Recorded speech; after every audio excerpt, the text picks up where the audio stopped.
Hello everyone, welcome to GNB honours classes. आज की इस वीडियो के अंदर हम को फैक्टर की बारे में बात करेंगे। हमने एंजाइम्स में चीज़ें में देखा था कि एंजाइम्स जो होते हैं ये प्रोटीन्स होते हैं। ज़्यादातर जो एंजाइम्स है वो उनकी मॉलिक्यूलर बेसिस में बात करेंगे, स्ट्रक्चर की बात करेंगे, वो प्रोटीन से बने होते हैं। एक्सेप्शन है राइबोजाइम जो कि आपकी आरएनए में बनी हुई है। यदि हम एंजाइम्स की स्ट्रक्चर की बात करेंगे, उन एंजाइम्स की जो कैटालाइटिक एक्टिविटी के लिए, कैटालाइटिक एक्टिविटी की मतलब होता है कि जो रिएक्शन करने की जो क्षमता होता है सिर्फ प्रोटीन की वजह से उतना अच्छा नहीं होता है, उसके साथ साथ उनको और एक चीज़ें की ज़रूरत होता है।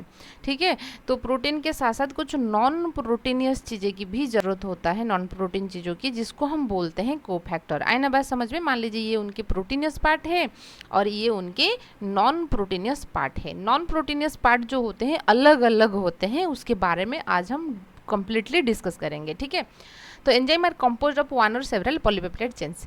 तो ज़्यादातर जो होता है 3D स्ट्रक्चर जो होता है ना, हमने प्रोटीन में देखा था एक ही पॉलीपेप्टाइड चेन रहता है, सिर्फ अमीनो एसिड्स इस तरीके से जड़े हुए हैं पेप्टाइड बॉन्ड से, प्राइमरी स्ट्रक्चर होता है। फिर हमने बीटा सेकेंडरी स्ट्रक्चर होता है और एक होता है टॉर्सियरी स्ट्रक्चर।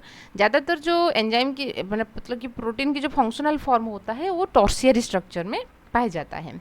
तो ये बोल रहा है कि एक ही पॉलीपेप्टाइड हो सकता है, क्योंकि टॉर्सियरी स्ट्रक्चर आप देख रहे हो तो यहाँ पे एक पॉलीपेप्टाइड रह सकता है या एक से ज़्यादा पॉलीपेप्टाइड सेल रहता है। To make the catalytic activity sometimes enzymes required some non proteins factors. तो उनकी कैटालाइटिक एफिशिएंसी को और ज़्यादा इंक्रीज करने के लिए और ये क्या करता है, कुछ नॉन प्रोटीनियस सब्सटेंसेस के साथ जुड़ता है। वही नॉन प्रोटीनियस सब्सटेंसेस को हम कोफैक्टर बोलते हैं। आए ना बात समझ में? ठीक है, कोफैक्टर को मतलब कोफैक्टर इतना इम्पोर्टेंट है, जिस प्रोटीन कोफैक्टर को यूज़ कर रहा है यदि आपने कोफैक्टर को रिमूव कर लोगे तो उनकी जो फंक्शनल एक्टिविटी होता है ना वो लॉस ही हो जाएगा। तो फंक्शनल फॉर्म जो होता है ना एक्टिविटी लॉस्ट हो जाएगा। ये चीज़ भी बहुत इंपॉर्टेंट है। तो इसके बाद हम बात करेंगे एंजाइम, जो proteinaceous part plus non proteinaceous part, वो दोनों को मिला के हम बोलते हैं हॉलो एंजाइम। तो यदि हम बात करेंगे कि एंजाइम जो फंक्शनल एंजाइम होता है हम उसको क्या बोलेंगे, होलो एंजाइम। जो रियली फंक्शन परफॉर्म करता है या जो रिएक्शंस को जो कंडक्ट करवाता है हम उसको क्या बोलेंगे, होलो एंजाइम। तो आप ऐसे बोल सकते हो कि होलो एंजाइम्स की दो पार्ट होता है, एक प्रोटीनियस पार्ट होता है और एक नॉन प्रोटीनियस पार्ट होता है। जो प्रोटीनियस पार्ट होता है हम उसको बोलते हैं अपो एंजाइम, जो नॉन प्रोटीनियस पार्ट होता है हम उसको बोलते हैं कोफैक्टर। सिंपल सी मतलब वही है, समझ में आया? अब हम बात करेंगे क्या कोफैक्टर एक ही तरीके के हैं या डिफरेंट डिफरेंट तरीके के।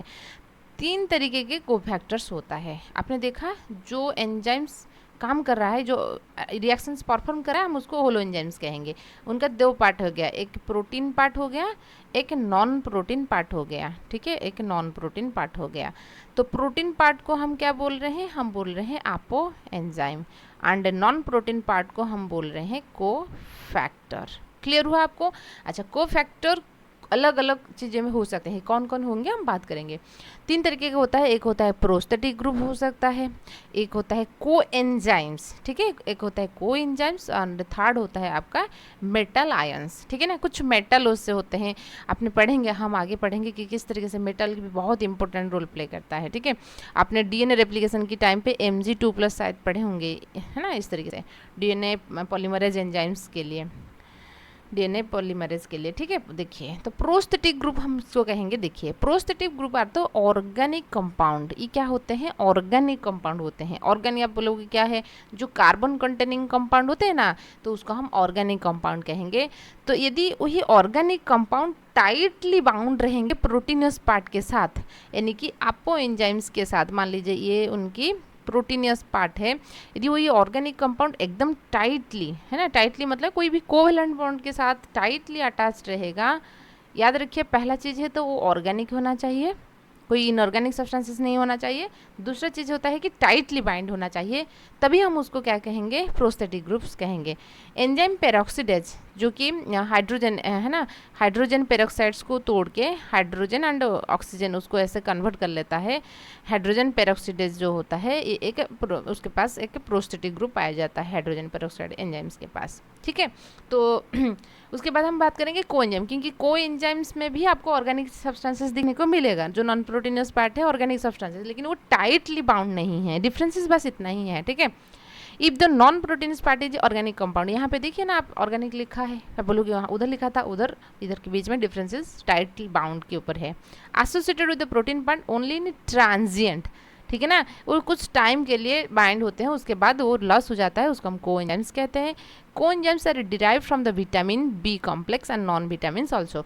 विटामिन बी कॉम्प्लेक्स भी जितना होता है ना, अपने निकोटिनामाइड वगैरह पढ़े होंगे, NAD+, इस सारे जो चीज़ें होते हैं ना, वो कोएंजाइम्स के पास आ जाएंगे। विटामिन जो होते हैं कोएंजाइम्स होते हैं। तो कोई भी रिएक्शंस परफॉर्म करने के लिए विटामिन के बहुत ज़्यादा इंपॉर्टेंट रोल रहता है। विटामिन से हमको कोई एनर्जी नहीं मिलता है, लेकिन विटामिन जो कोएंजाइम्स के हिसाब से काम करता है, तो उनके बहुत बड़ा रोल रहा है। आपने पढ़े होंगे जो विटामिन ए होता है ना, आई के लिए बहुत इंपॉर्टेंट है, बचपन से पढ़े होंगे। विटामिन ए जो रेटिनॉल होता है, ठीक है ना, सीसो ट्रांस में कन्वर्ट करने में हेल्प करेगा। अब जब आँखें के बारे में हम पढ़ोगे देखोगे, ठीक है। तो इस तरीके से विटामिन्स भी होते हैं कोएंजाइम्स, नॉन विटामिन्स भी रहते हैं। Coenzymes are low molecular weight organic substances होते हैं एंड हीट स्टेबल होते हैं, लूजली एसोसिएटेड विद अपोएंजाइम। ये पॉइंट याद रखना है, क्योंकि वही तो डिफरेंसेस है प्रोस्थेटिक ग्रुप एंड कोएंजाइम्स के बीच में। Apoenzyme so it is easily separated, वो सेपरेट हो जाएंगे। Apoenzyme are so substrate specificity, कौन सी सबस्ट्रेट के साथ वो अपोएंजाइम बाइंड होगा, उस अपोएंजाइम्स ही डिसाइड करेगा कि हमको कौन सी सबस्ट्रेट के ऊपर बाइंड होनी है।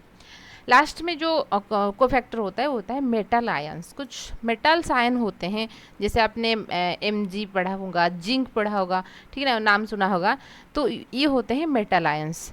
If the non protein part is metal and it form coordination bond of apoenzymes, apoenzyme के साथ वो कोऑर्डिनेट, तो मेटल है तो आप मेटल आयंस उसको डालोगे। Zinc is a cofactor for carboxy peptidase enzymes, ठीक है।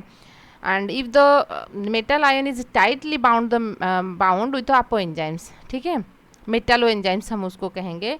तो टाइटली बाउंड है तो मेटल एंजाइम्स कहेंगे, यदि लूजली बाउंड है तो हम उसको मेटल एक्टिवेटेड एंजाइम्स कहेंगे। तो उनका भी कुछ इस तरीके से रहा है, ठीक है। ये है आपकी 3 तरीके के कोफैक्टर के बारे में। आई होप आपको कोफैक्टर अच्छे से समझ में आएगा। तो ऑर्गेनिक हो सकते हैं, मेटल हो सकते हैं। ऑर्गेनिक में हमने देखा कि वो टाइटली बाउंड है या आपकी लूजली बाउंड है। यदि टाइटली बाउंड है तो हम उसको प्रोस्थेटिक कहेंगे, यदि लूजली है तो उसको हम कोएंजाइम्स कहेंगे। बस इतना हो गया, ठीक है। तो यदि हम अलग अलग करके देखेंगे तो कोफैक्टर आपका प्रोस्थेटिक ग्रुप हो गया, कोएंजाइम्स हो गया, और एक हो गया मेटल आयन। समझ में आए ना। तो ये होता है कोफैक्टर के बारे में। आई होप आपको वीडियो अच्छे से समझ में आएगा। वीडियो पसंद आए तो लाइक कीजिए, सब्सक्राइब कीजिए और आपकी दोस्त के साथ भी शेयर कीजिए। Thank you.